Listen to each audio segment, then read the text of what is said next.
Vice Chair Mercer, would you please read the statement to bring us back into open session? Yes. Chair Swigert, I move that the record shows that the only items discussed in the closed meeting were those specifically cited in the motion to convene into the closed meeting and those lawfully exempted from statutory meeting requirements. Is there a second? Second. Seconded by Mr. Lamonia. Is there any discussion? All those in favor, please signify by saying aye. Aye. All opposed? Motion carries with all board members present voting yes. Dr. Cotton, do you have items resulting from closed session? Yes, Madam Chair. I have 2 administrative appointments that will require board approval. Dr. Ayana Bryson Williams, Assistant Principal, Fairfax County Public Schools, to Supervisor of Assessment, School Administration Building, effective July 1st, 2024.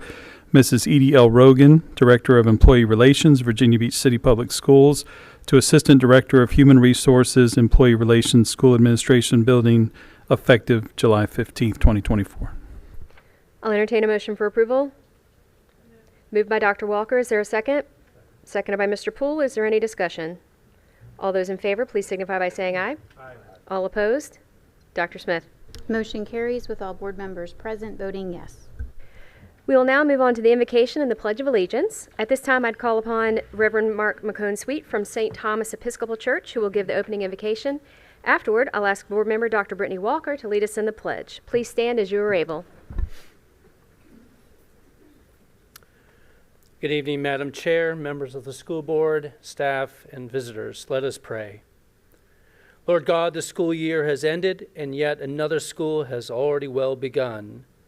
This school board gathers here tonight having accepted the work of servanthood, acknowledging that our public schools, to fully realize its purpose, depends on a servant's heart, not one heart, but all the hearts without exception. I ask you to protect this board from the sin of acting on any matter that falls short of loving you, that is, loving thy neighbor. Your great commandment will always be our shared litmus test. To do so, we ask you to protect these leaders from the pressures of single-minded forces, including those who seek power for selfish gain. Everyone here tonight loves the city of Chesapeake and is equally passionate for the future health of our school system. Everyone here tonight is focused on the health of our children, families, teachers, administration, and all who work tirelessly, selflessly, for our children and our care. Bless the school board with an abundance of your love, a love that is humble, selfless, sacrificial, and give them the strength and courage to make that love real and tangible to others. May they teach the city, by their own example, what love looks like. We ask this in your name, and the Son, and your Son, Jesus Christ. Amen. Thank you. To the flag of the United States of America, and to the republic for which it stands, one nation, under God, indivisible, with liberty and justice for all. Thank you, Reverend McCone-Sweet, for being with us tonight. You're welcome. Thank you.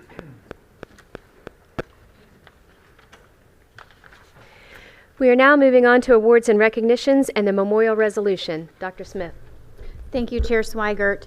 At the request of the superintendent, I have prepared a resolution honoring the life and service of one of our esteemed employees, Mr. John Wecht III, who served as an assistant principal at Great Bridge Middle School before his passing.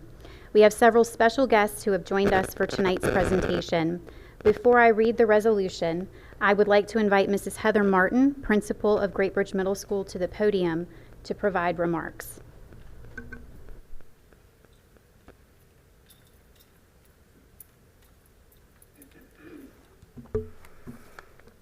Good evening.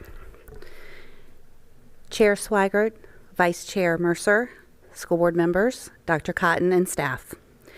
Today, we gather to remember and honor the life of John Wecht. We celebrate not only his professional achievements, but also the profound impact he had on each of us personally. John graduated from Elon University with his bachelor's degree, earned a master's from Norfolk State University, and an educational specialist degree from George Washington University. He served as a teacher at Hickory High School, then went on to serve as assistant principal at Hickory High, Hugo Owens Middle, and Great Bridge Middle School. John was more than just a colleague. He was a friend, a mentor, and a source of inspiration to many. He brought joy to our workplace with his dedication and unwavering commitment to excellence. Whether it was his innovative ideas, leadership in projects, or simply a kind word and a smile, John made a lasting impression on everyone he encountered. Beyond his professional accomplishments, John was known for his generosity and kindness. He always had time to lend a helping hand or offer words of encouragement. His compassion touched the lives of so many, and his legacy will continue to inspire us long after today. As we reflect on John's life, let us carry forward the lessons he taught us to approach challenges with courage, to treat others with kindness, and to strive for excellence in all that we do. His spirit will forever be a part of Great Bridge Middle School and our school division, guiding us as we move forward. John's family joining us this evening are Leslie, his wife, his children, Morgan and Jack, his mother-in-law, Toddy Walsh, his mother, Carol Wecht, and his sister, Amy Wecht. To John's family and loved ones, we extend our deepest condolences. Please know that he was cherished and respected by all of us at Great Bridge Middle School, as well as throughout the division. We share in your loss and offer our support during this difficult time and always. Let us honor John by continuing to embody the values he exemplified and by keeping his memory alive in our hearts. May he rest in peace. Thank you. Thank you, Mrs. Martin. And at this time, I would like to invite Mrs. Wecht and her family and guests to the podium for the reading of the resolution.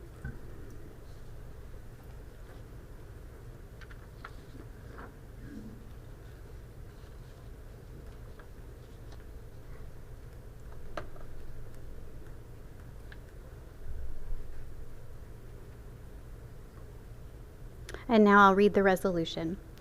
Be it known to all persons that we, the members of the Chesapeake School Board, here assembled this 24th day of June 2024, do hereby pay tribute to the life and memory of Mr. John W. Wecht III.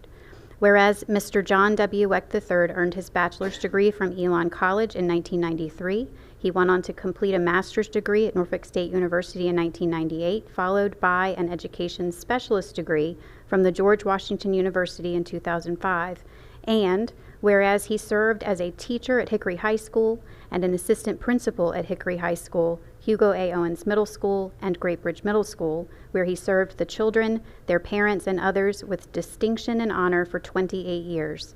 And whereas outside of the school, John was an active member of his community, eager to give back and make a difference in the lives of those less fortunate, never hesitating to lend a helping hand to those in need.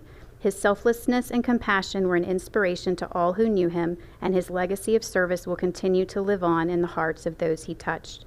Whereas he was highly esteemed by his colleagues, students, and friends as an invaluable asset to the school system and to the community, and will always be remembered for his gentleness, humor, special gift of making everyone around him feel valued and appreciated, love for all children, and love of learning. Now therefore, be it resolved that we, the members of the School Board of the City of Chesapeake, do gratefully acknowledge his service to the school system and extend to his family our heartfelt sympathy at his passing. Be it further resolved that a copy of this resolution be made a part of the minutes of this date and the original presented to his family as evidence of our esteem and reverence for the memory of Mr. John W. Wecht III. Madam Chair, at this time I respectfully request adoption of the resolution. I'll entertain a motion for approval. Moved by Mr. Mercer and Moore, seconded by Mr. Lamodia. Is there any discussion? All those in favor, please signify by saying aye. Aye. All opposed? Dr. Smith. Motion carries with all board members voting yes. Mrs. Martin, at this time, would you please escort the family to meet the members of the board?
Mrs. Wecht, on behalf of the board, we certainly express our deepest appreciation and condolences with your family. We thank you for being here with us tonight. Thank you.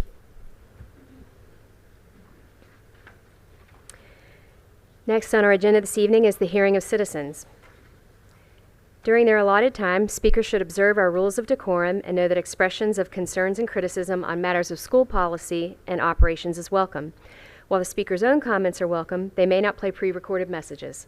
Dr. Smith, are there citizens who have requested time to speak this evening? Yes, Madam Chair, we have 5 citizens signed up to speak. I want to thank those speakers who have signed up to address the board this evening. There are 2 ways that citizens can request time to speak at the meeting. You can call the clerk's office before 12 noon the day of the meeting, or sign up to speak prior to the start of the meeting. All in-person requests to speak must be submitted to the deputy clerk 5 minutes prior to the published meeting start time. Each speaker will have 3 minutes to address the board. Once your allotted time is over, we ask that you promptly exit the podium. You may choose to sit in the boardroom if seats are available, but standing or sitting on the floor will not be permitted, and you may not block the exit doors. We would also like to ask that you refrain from any behavior that disrupts the meeting, including the use of profanity, applause, cheering, or jeering. Dr. Smith, please call the first speaker. Yes, speaker number 1, we'd like to invite you to the podium. Speakers are called to the podium in numerical order and asked to state their name and city of residence before they begin. Vic Nichols, Chesapeake. I'd like to honor L.D. Brett. Second, when's Portlock getting its name sign? I'd like to see that in writing. Third and last thing, boards. You know, we've already went through a couple of times where we have seen boards with quote-unquote professionals on them, and they didn't come to the same conclusion that the data did. That concerns me mightily, because the outcome of those decisions and the recommendations from those decisions hurt kids. I had a problem with that. I mean, it's my taxes that are paying for these kids to be educated. And what I want them to know is to be able to find out the truth for themselves, even if the professionals won't say it. So it very, very much disturbs me to not know whether or not we have ideological diversity on the boards. Not just one, but all of them. Because all of them do advise the school board, and the school board takes what they say seriously. Thank you. Speaker number 2, it's your turn at the podium. Please state your name and city of residence before you begin. Brenda Johnson, Chesapeake. Good evening, Chairwoman Swagger, Vice Chair Mercer, school board members, Dr. Cotton, and staff.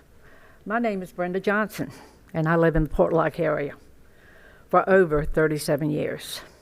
Yes, I'm here tonight to speak about the marquee that was destroyed by a tree that fell on it several months ago. So you say the insurance company won't replace it? Well, shame. But you know what the school system can do? Make this happen. And you should make this happen for the community, but most importantly, for the children that you represent. Now we have marquees all across our city, at our primary and our intermediate schools. And if you've got time, I can name every one of them tonight for you, because I covered the city this weekend. Marquees are a way for the community to know what is going on, in case somebody would like to offer a helping hand for a school. Marquees are so very important. Oh, don't forget to replace the 2 refrigerators in the Oscar Smith High School football stadium. They've only been broke for over a year. That's school property. Let's take care of it. Oh, tell me, the people that cut the grass. There is a cemetery behind Oscar Smith Middle School that is on school property. The cemetery dates back to the Revolutionary War. There's nothing but ladies buried there. So when men go to war, who's at home taking care of the home front? Ladies. Let's show a little dignity to those women that are buried there.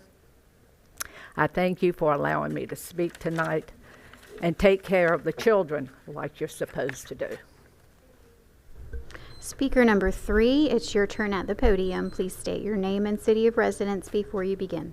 My name is Vicki Josu, and I reside in South Norfolk in Chesapeake, Virginia. Good evening, school board members. I am a proud resident of South Norfolk. I'm a product of Chesapeake Public Schools. I attended Rena B. Wright, Carver, Truett, and graduated from Oscar Smith High School. As you are aware, last year during the storm, that the tree did fall on the marquee sign at Portlock Primary. This sign was an extremely vital piece of communication for our community, for parents, for grandparents, and for residents of the area to know what's going on at one of our elementary schools. The Civic League has reached out to several of you in the administration who were quick and adamantly informing us that the school would not be getting a new marquee sign. We would only be getting a sign that states Portlock Primary School. This is completely unacceptable. If there was an insurance claim against the sign, and if that is true, then the sign should have the school should have the marquee sign replaced like for like.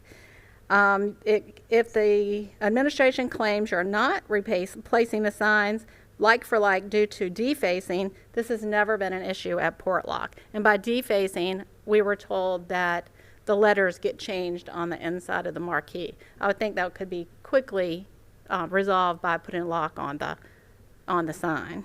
We are not opposed to investing in the future of our children and community and hope that all of you feel the same way.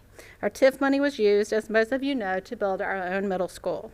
The tax money of South Norfolk Portlock citizens did pay for our middle school.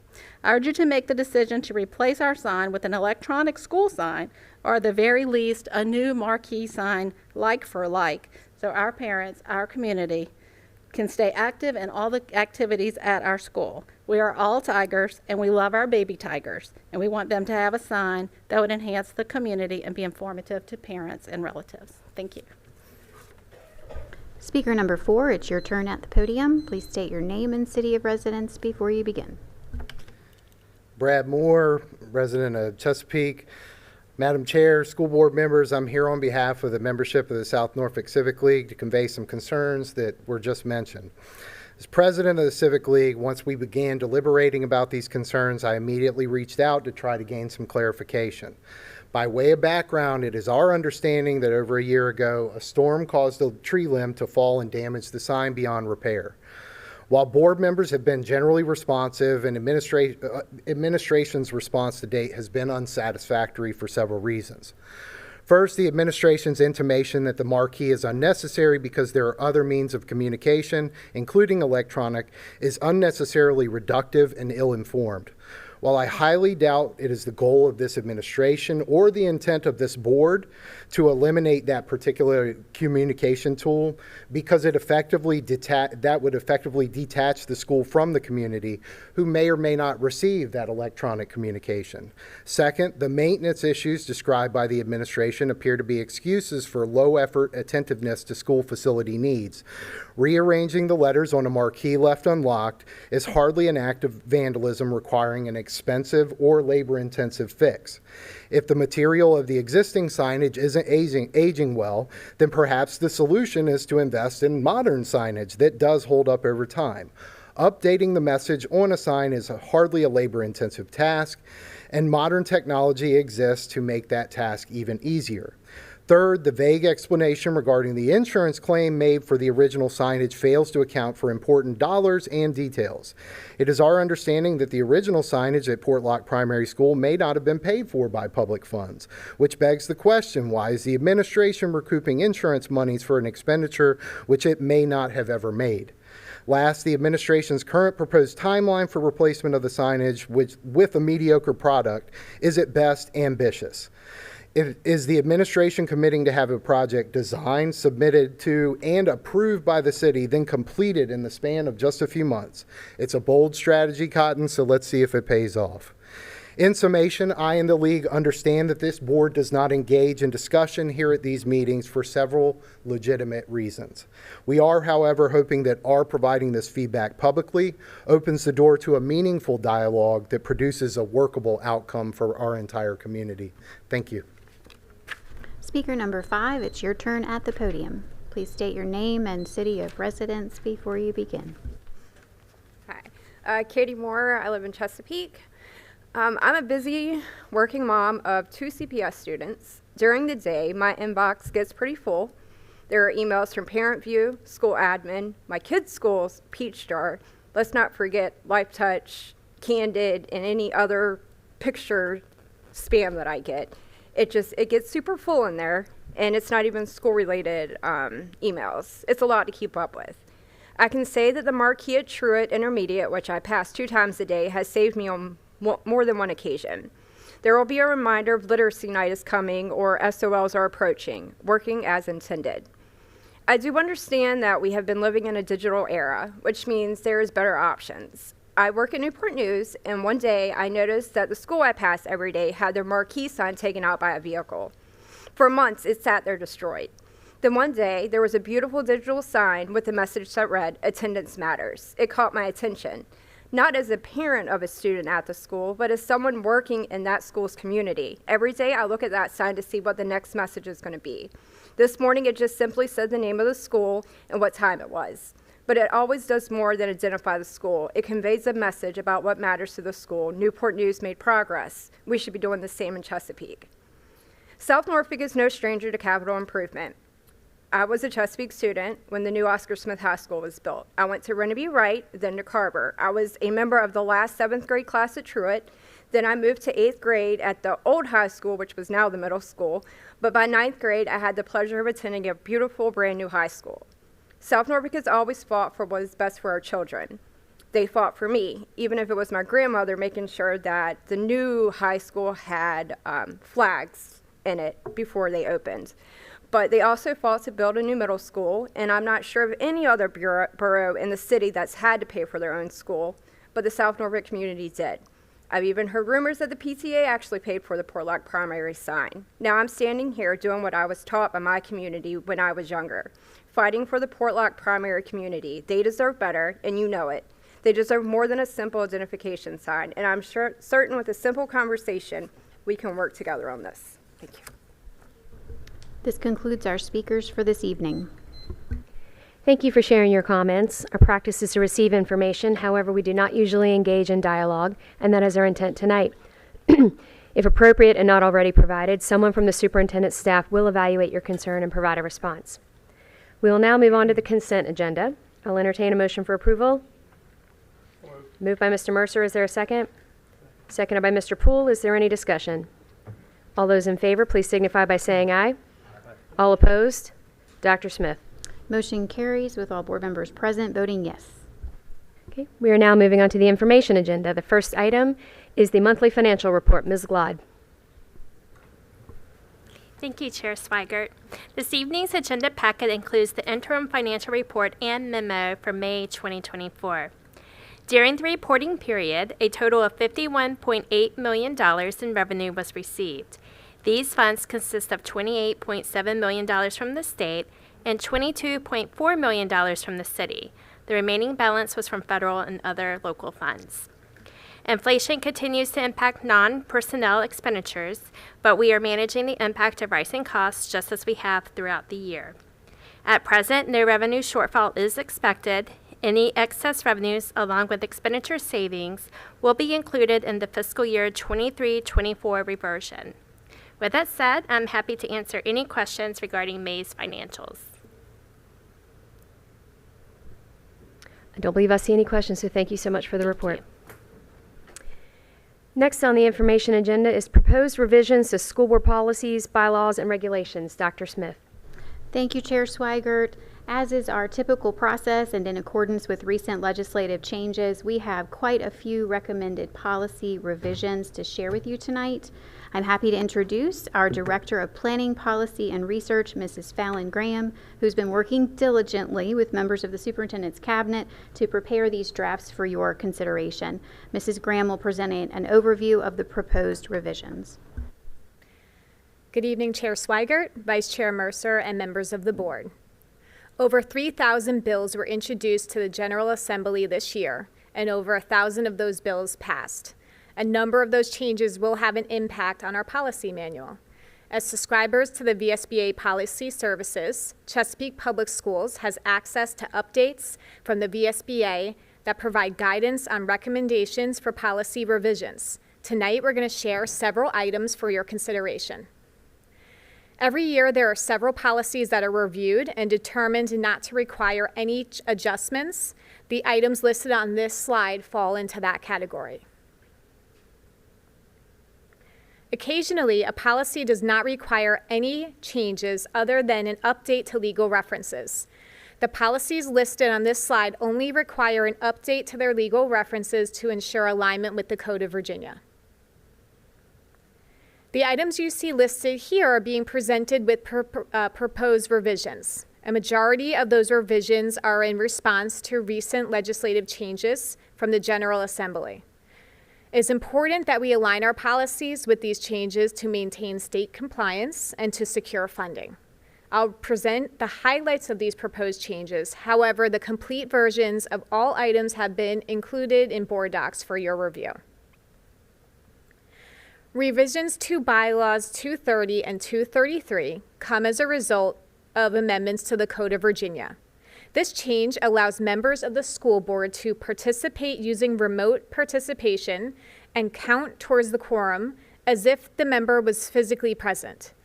This will support the involvement of members of the school board who are caregivers to persons with disabilities. It also clarifies the procedure for permitting electronic participation. As a reminder, adjustments to bylaws require a majority vote of the membership of the board at 2 consecutive regular meetings. Revisions to Policy 307 come as a result of amendments to the Code of Virginia, adding provisions that seek to maximize the opportunity for students with mobility impairments to evacuate school buildings alongside their non-mobility impaired peers. Revisions to 601 come as a result of amendments to the Code of Virginia. These changes expand opportunities for students under the College and Career Ready Virginia program and the inclusion of literacy instruction that is aligned with the Virginia Literacy Act in Policy 601. New Policy 609, titled General Provisions Literacy Plan, comes as a result of amendments to the Code of Virginia. This new policy outlines our plan for providing a literacy instruction program aligned with the Virginia Literacy Act to kindergarten through grade 8 students. Revisions to Policy 617 come as a result of amendments to the Code of Virginia, adding the inclusion of mental health instruction and age-appropriate curriculum on the safe use and risk of abuse of prescription drugs. The school board may include health instruction for students in grade 4 through 8 that incorporates menstrual education. Revisions to Policy 804 come from our own review and the recognition of the need for clarification for whom this policy applies. Revisions to Policy 810 come as a result of amendments to the Code of Virginia, permitting the school board to issue valid 1-year non-renewable local eligibility licenses to individuals in accordance with the criteria set forth by the State Board of Education. Policy 830 comes as results of amendments from the Code of Virginia, requiring training on science-based reading, research, and evidence-based literacy instruction and the Virginia IEP system. To improve the organization of the school board policy manual, we're proposing adding the policy regarding cultural competency training to Policy 830 and therefore deleting Policy 830.1. Revisions to Policy 922 come as a result of amendments to the Code of Virginia and our own review. Amendments to the Code of Virginia include the addition of policy requiring that schools provide instructional material developed by the Department of Education to students in grades 9 through 12 concerning opioid overdose prevention and reversal. Based on our own review, the section pertaining to tobacco products has been included within the section titled Drugs and Alcohol. Additionally, since we are relying on the definitions in the Code of Virginia, we have removed duplicate definitions from the school board policy. These revisions come as a result of amendments to the Code of Virginia, and it impacts multiple school board policies. This change adds ethnic origin to the list of characteristics that are protected by the Virginia Human Rights Act. Before I conclude, I'd like to bring your attention that the revisions made to the accompanying regulations were not presented tonight, but as you're aware, regulations do not require action from the school board. They are provided in board docs for your reference. Do you have any questions? Ms. Graham, I know that was a ton of information. I have read through it. I know most, even though it seems like an awful lot, most are actually very, very minor tweaks. So I do thank you for the thorough presentation. I don't believe I see any additional questions from the board members either, but we know where to find you. Okay, great. Thank you. Thank you. The last item on the information agenda tonight is the Regional Recovery School Program. Dr. Miller.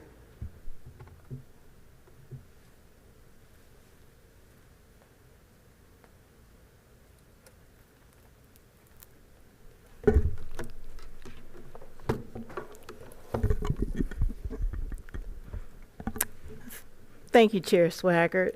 Tonight, I will discuss our efforts towards establishing a Region 2 recovery program. In tonight's presentation, we will cover reviewing the General Assembly appropriation of funding for a regional recovery program, along with national drug statistics that show the alarming rates of drug use throughout our country by our youth population. Next, I will share with you the components and goal of a recovery program, and then outline the timeline for work to be completed for the implementation. After which, I will share the details of roles each of the regional school districts will play at this juncture in our planning process. And lastly, I will present to the board the recovery program resolution for your consideration. The greatest hurdle to initiate a regional recovery program is funding. That obstacle has been overcome with Region 2 being awarded $750,000 from the general fund to support the establishment of a year-round recovery program for high school students residing in our region who are in the early stages of recovery from substance use disorder or dependency. Of this amount awarded, Region 2 will be given $500,000 the first year and $250,000 the second year to support the establishment of the program. In providing this funding, the General Assembly signals their support for the need for a recovery program. The governor has also shown support for efforts to combat drug addiction. He was quoted while signing several bills into law the following: "These bills are a testament to our continued efforts to address addiction and overdose prevention by raising awareness and much needed resources. We will continue to follow every path, use every asset, and employ every bit of our shared will to combat this epidemic. This is my pledge to all Virginians." End quote. Clearly, the need is real, and our elected officials are responding to the drug addiction that is growing throughout our state. In addition to the funding already earmarked for the recovery program, Chesapeake Public Schools and the other Region 2 superintendents have submitted initial applications to the VDOE for consideration for opioid abatement settlement funds, which provide financial support that through grants and other opportunities to treat, prevent, and reduce opioid use disorders. You're probably wondering, Dr. Miller, what is a recovery program? Let's take a look at some of the national, and you're probably wondering why a recovery program at all. So let's take a look at some of the national facts and statistics about drug use among our youth. And I'm not going to read this all to you, but opioids use has become a presenting national public health emergency with devastating consequences across all age groups, particularly our young people. I won't read all the statistics to you, like I said. However, I want to point out the first bullet. Overdose deaths to opioids have increased 500% among 15 to 24-year-olds since 1999. Again, let me read that. Overdose deaths due to opioids have increased 500% among 15 to 24-year-olds since 1999. This statistic is quite alarming. Let's take a look at the next slide. Again, here are additional statistics on drug use among youth nationally. I point your attention to the second bullet. 788,000 teenagers aged 12 to 17 years old met the criteria for illicit drug use disorder. Reviewing these numbers regarding our youth and drug use, there's no wonder that the General Assembly and Governor Youngkin have thrown their support into providing funding to help our students who are struggling with drug addiction.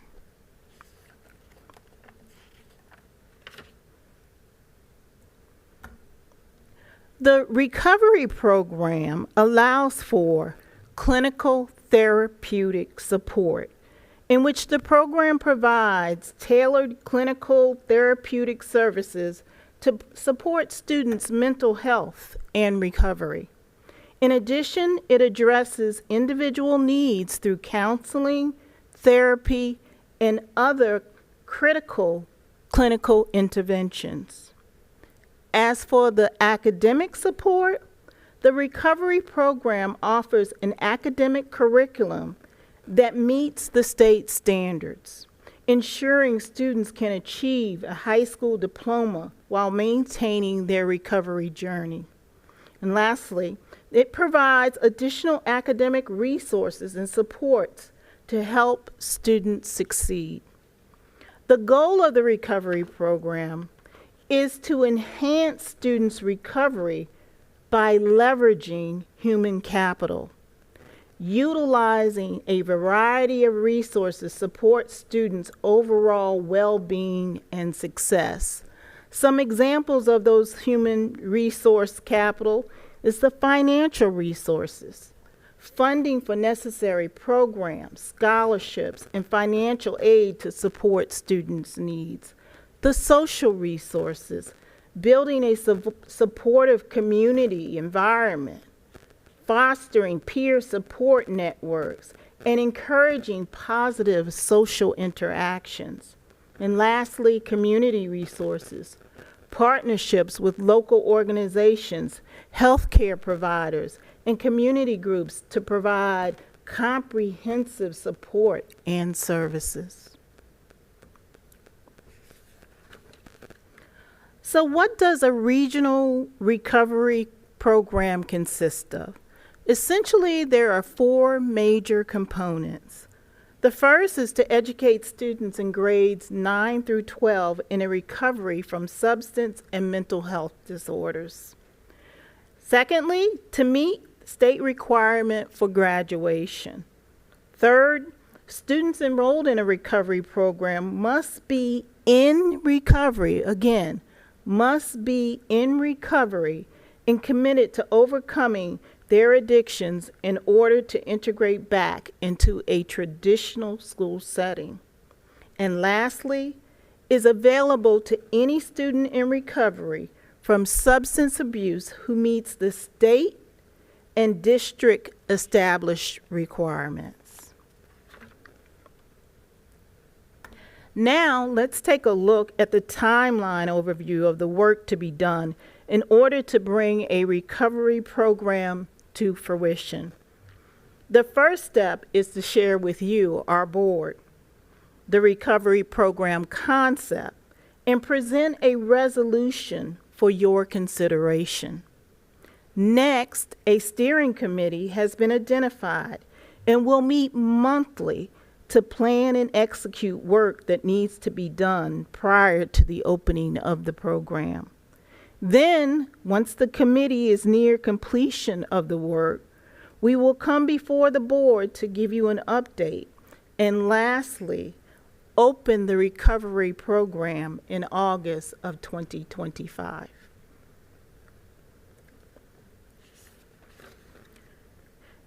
These are the 5 school districts that are interested in participating in the Regional Recovery Program: Chesapeake, Norfolk, Portsmouth, Suffolk, and Virginia Beach. On this slide, I will share with you the roles each will play in the initial planning stage. First, we have to identify an instructional space. Chesapeake Public School is exploring an instructional place capable of housing the regional program, as proximity and time have been identified as factors to consider. Next, student selection and distribution. Each participating school district will be allocated a specific number of students. And that reason is because there will only be a total of 30 students to be chosen to participate in the program. And that's not 30 per school, that's 30 total. Fiscal management. Virginia Beach City Schools will handle the financial responsibilities as the fiscal agent. Shared transportation. Transportation duties will be collaboratively managed by the 5 school districts.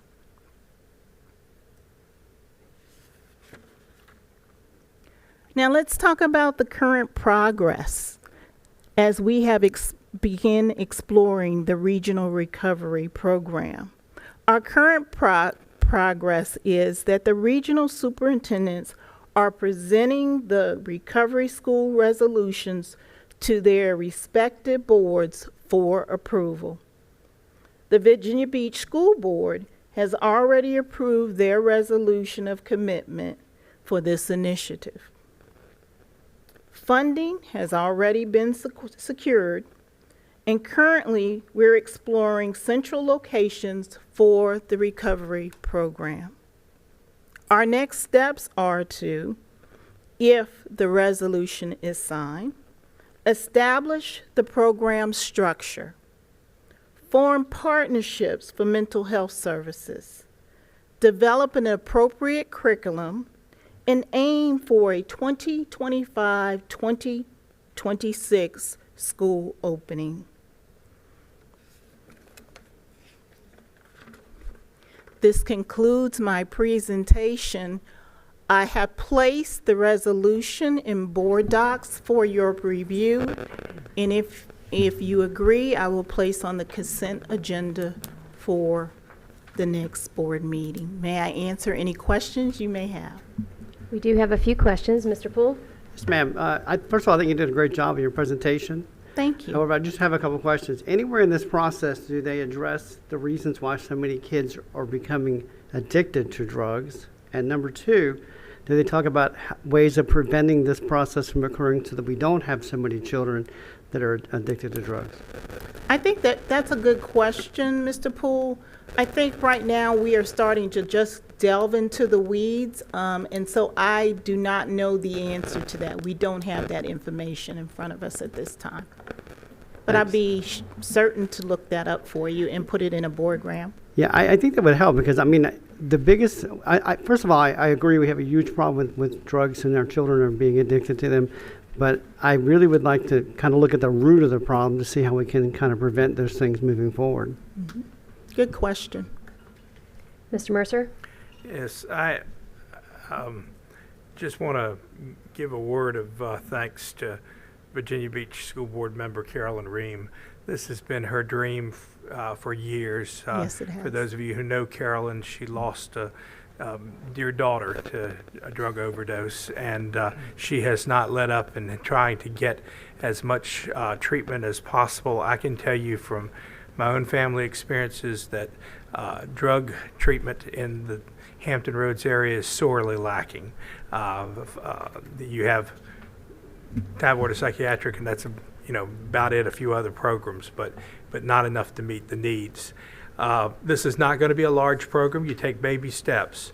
In fact, I think the one is in Henrico or Chesterfield. There's already one existing. Has I think 15 students or something like Yes, that, sir. and we're looking at 30 right here for this. So it's a program that I hate to say pilot, but it's going to find, Mr. Poole, best practices and hopefully work from those best practices to, if need be, I would like to say not, but need be, do the expansion that's necessary. It's not going to be a full high school for this type of recovery. In fact, there's some discussion, I believe, as I've read in VSBA and different articles about whether it should be a standalone or whether it should be within the general population high school. And most people feel that because of the nature of the students and what they're going Yes. through, it's almost better for it to be a standalone. Absolutely. So I have done a little bit of research on this because it is dear to my heart. But I've worked with Carolyn over the years in different avenues of this, and she's tenacious on this. 3 years. Yeah, she and I may not agree on everything, but we agree on this, Yes. and we've tried to help each other. I have one question as the committee gets going, and that is with the differences in school calendars now. That seems to be one of the problems that will have to be addressed, as Chesapeake is the last holdout to begin after Labor Day and to go a little bit longer, because you're talking about students being brought in from all these 5 districts. And so that could be a logistical problem that needs to be worked out. The fiscal agent, if everybody was looking at that, is much like CSEP or the governor's school, in that there is one school system that takes on the financial responsibility. Ms. Claude, I'm sure you're glad that it's not Chesapeake, but we could do it. We could handle it, because usually in most of these programs, there's a stipend for the school system that does handle the financial benefits. That's pretty good. I know in CSEP it's about $500,000, and so I'm very much in favor of trying this. The Chesterfield situation, as I read about it, has had its successes and it's had its failures, and that's not anything different than anybody who goes into treatment situations. Right. People fail all the time when they go into rehab. Yes, sir. And yet you continue to offer things to help them and give them chances. Absolutely. We went up and visited Chesterfield not too long ago just to see how their program works. So. Thank you. Ms. Dean? Dr. Miller, can you just clarify, you mentioned at the next meeting this would be on the consent agenda, and I guess I'm just trying to understand exactly what we would be approving, because it seems like there's a lot of details and everything that need to be fleshed out. It's just the resolution that we're putting up there needs the signature of the chair, and I wanted to give you all an opportunity to read it.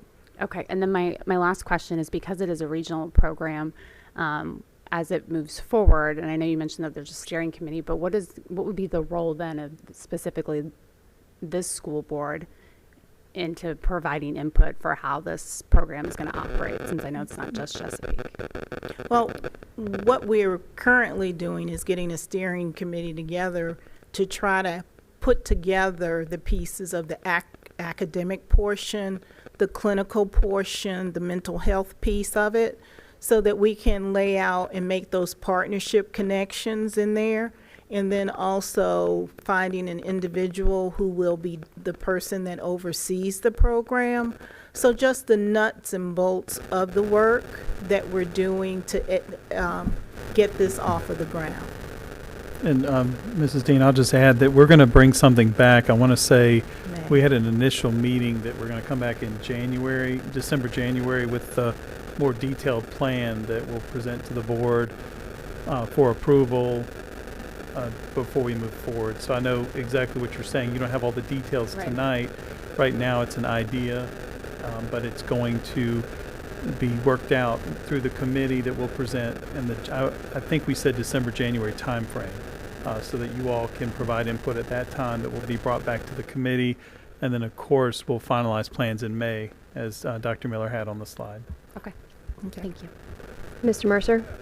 Yeah, this resolution, if I understand it, is a resolution to continue working on this. It's not a resolution to be fully committed to this at this particular point. It's to move forward in the formulation of the plan. The actual decision, if I heard you right, Dr. Cotton, would come to us again as to the makeup. And I would imagine, in answer to Ms. Dean's question, that this would be handled probably with a representative from each of the school boards and the group of the superintendents or their designee forming a board that would be much like CSEP or the governor's school or WHRO or any of those type of regional cooperation. Am I right? Yes, we do have models in place that we can tap into, but really the resolution is to get the nod from the board to move forward, because otherwise we would have no need to be a part of the steering committee if the board does not want us to partner with these other school divisions moving forward. So that's the real reason. And I know Virginia Beach has approved a resolution. I've heard others have already as well. So it's just taking attendance, if you will, of who wants to be a part of this initiative together, and then moving forward. But of course, you will have another opportunity to decide if you approve the plan in December, January timeframe. Okay. I don't believe I see any additional questions at this time, so thank you so much, Dr. Miller. Thank you. There being no items on the action agenda tonight, we will now move on to the superintendent's report. Over to you, Dr. Cotton. Thank you, Madam Chair, members of the board. Just a couple of announcements before I share my very brief spotlight this evening. Our school and administrative offices will be closed on Thursday, July 4th, of course, 2024. I'm sure everyone's well aware of that. But in addition, as you know, we are moving our administrative offices over the next several weeks, and movement has already begun. We're in the process of relocating a couple departments moved this morning. After July 15th, I want to recommend to members of the public who have business with our administrative offices to please call ahead, because the numbers will stay the same, but where the folks are located may vary. So if you are coming to the building for an appointment, it's important that you pay attention to where they are located at that time. And of course, our staff will make sure that they notify folks that are coming to our building which building to head to. Our main number, of course, will stay the same, 757-547-0153. And of course, that will connect anyone from the public to the receptionist, and we can assist you with getting to the right department at that time. But bear with us. We're packing and moving over the next few weeks. So we're excited about it. But if you've ever moved, you understand that it's not a lot of fun. So we're in the process of that now. Also, I just wanted to make a note to the conversation this evening from some of our speakers. You know, recently my staff have been working on the replacement of the damaged marquee at the Portlock Primary School that you heard about this evening. As you heard tonight, there are members of that community who have strong feelings about the project. You may also be aware that as a school division, we've been moving away from the marquees for quite some time for many reasons. And for an example, we just built 2 brand new buildings, Great Bridge Primary and Chittum Elementary. They don't have marquees. They do have signs that designate the name of the school and the address. Marquees have proven to be an outdated technology, and we have many ways to connect with our community that are far less costly and more effective. In addition, the continual upkeep is required of school staff on these signs, and they often become a target of vandalism. Of course, I heard a comment this evening that you just put a locked panel over it. And that's exactly what we do, and those are easily broken and they have to be replaced. With that said, I've asked my team to do some research on this particular project and provide a recommendation, and I will take into consideration certainly the comments that we heard this evening. But I will say that there was a comment mentioned about an electronic sign, and none of our schools have an electronic sign at this time. But again, we'll certainly take into account the comments we heard this evening before we make a final decision, and I'll certainly keep the board updated on that. With that, on a lighter note, I'd like to move to our spotlight for this evening. Tonight, my short spotlight is dedicated entirely to the more than 3,000 students who walked across the stage of the Chartway Arena June 12th through the 14th and became our newest Chesapeake Public Schools alumni. On the morning of our first graduation ceremonies, I was honored to be invited to the annual Chesapeake Rotary Club Scholarship Luncheon. The Rotary is a huge supporter of our school district, and each year they honor the top students from each graduating class with a scholarship. Each valedictorian is invited to attend this with their parents and principals to share their future plans with the Rotary Club and accept their scholarships. Special thanks to our former school board member, Dr. Pat King, who presided over the event this year to celebrate our valedictorians. Our valedictorians joined the rest of their classmates at the Chartway Arena to celebrate the culmination of their time in Chesapeake Public Schools. Over the course of the 3 days and 7 graduation ceremonies, our seniors walked across the stage and received their high school diplomas in front of family, friends, classmates, teachers, and various guests. Graduation was a time full of excitement and pride for each of our students' accomplishments, and I'm certainly proud of our principals, our high school principals, and their staff for doing such a great job with graduation as they do each year. I'm very proud of our graduates, and I am beyond excited to see where the future takes them. I'd like to thank the board members and for attending and participating in graduation. You helped make it a special day for our students and their families and friends. And if you would indulge me, please take a moment to watch a recap of the graduation ceremonies.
Thank you, Madam Chair. Members of the board, this completes my spotlight for this evening.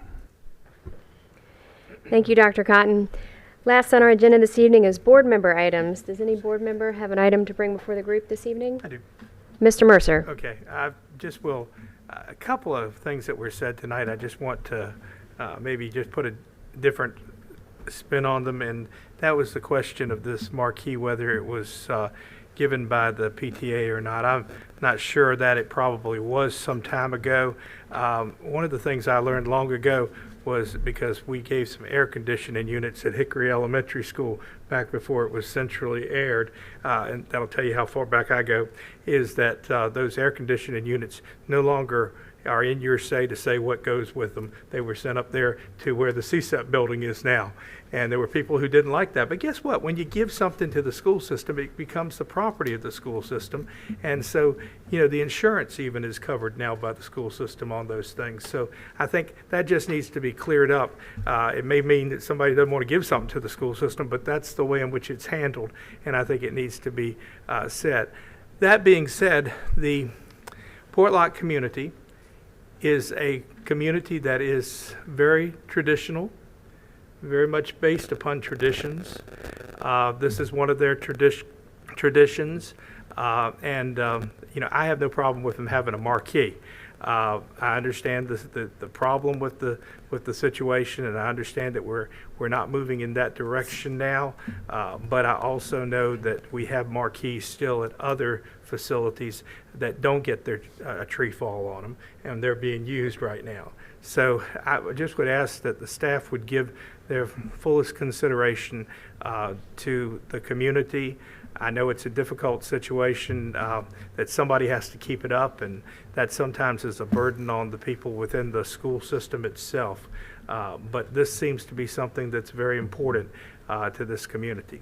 And that's what I'm going to say on that tonight.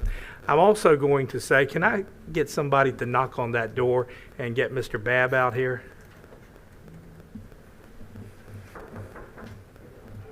Is he listening to us, or has he fallen asleep?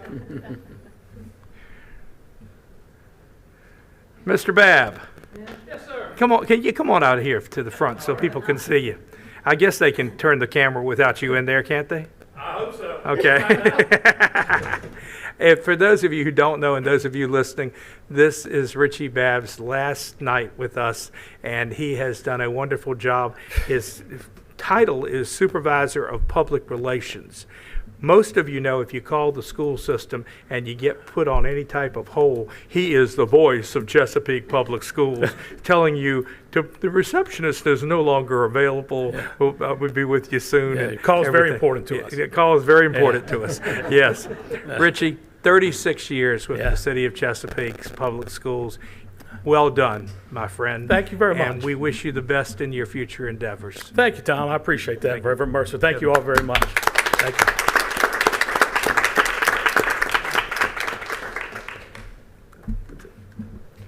Thank you for that, Mr. Mercer. I certainly echo that, Mr. Babb.